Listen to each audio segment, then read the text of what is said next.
Singapore says ASEAN's peace plan for Myanmar remains salient and is a consideration for the country's military rulers. The remarks by Foreign Affairs Minister Vivian Balakrishnan come as the bloc wraps up its week-long meetings in Jakarta. Leong Wai-kit with more. Right over the left. ASEAN's foreign ministers trying to work hand in hand as they met to discuss issues affecting the region, one of which is the ongoing violence in Myanmar, which the bloc strongly condemned.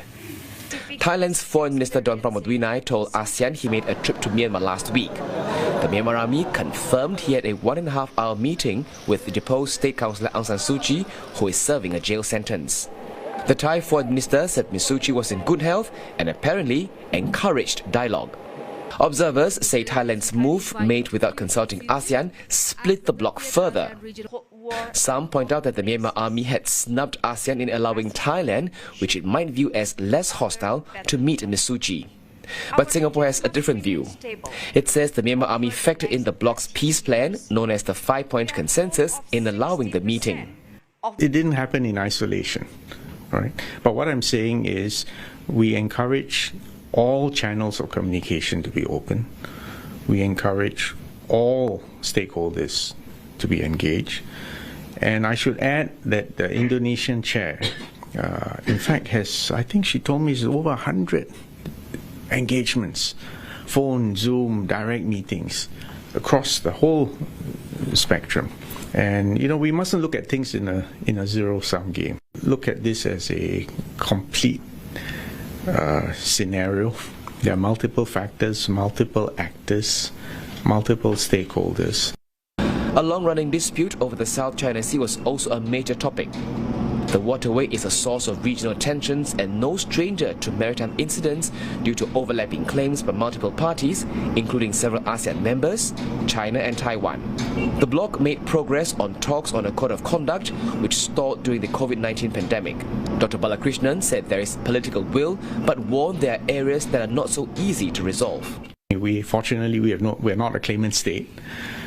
So we don't have to take sides onto the merits and demerits of the individual claims for sovereignty. But nevertheless, as a city-state where trade is 3 times our GDP, we do have a stake in peace and stability in the South China Sea. And obviously, we will do our best to facilitate, be constructive, and to encourage a positive conclusion of these negotiations. The bloc also met various dialogue partners in Jakarta, including the US, China and Russia. Dr. Balakrishnan says the tone during dialogues was less sharp and more constructive. Now, it doesn't mean the differences, and there are major differences, US, Russia, EU, US, China. Those differences don't disappear just because your tone of conversation has improved.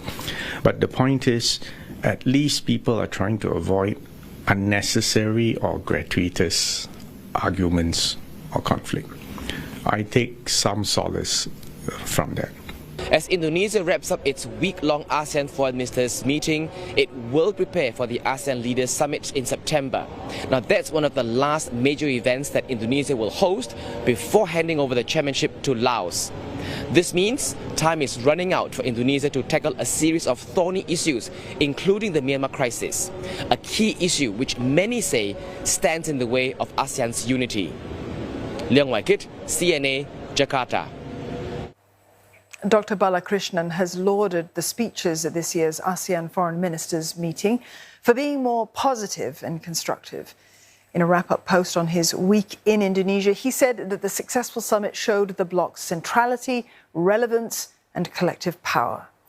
Dr. Balakrishnan said, as the region looks to the future, the focus will be on digital and green economies, as well as food security and interoperability. He also congratulated Indonesia in the successful hosting of the event. He said he's looking forward to returning to Jakarta in September for the ASEAN summit.